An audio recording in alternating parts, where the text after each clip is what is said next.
మునులకు తెలియని జపములు జరిపినదా, మురళీ సఖీ వెనకటి బతుకున చేసిన పుణ్యమిదా, తనువును నిలువున తొలచిన గాయమునే తన జన్మకి తరగని వరముల సిరులను పంచినదా.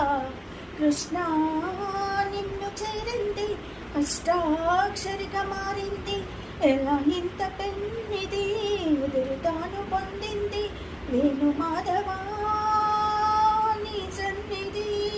గగ్గరి గరి సరి గగ్గరి గరి సరి గపద సరి గపద పద గపద. ఈ శ్వాసలో చేరితే గాలి గాంధర్వమవుతున్నదో, ఈ మూవిపై వాలితే మౌనమే మంత్రమవుతున్నదో,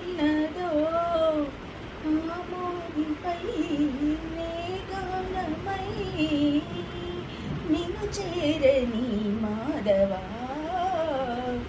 ఈ శ్వాసలో చేరితే గాలి గాంధర్వమవుతున్నదో.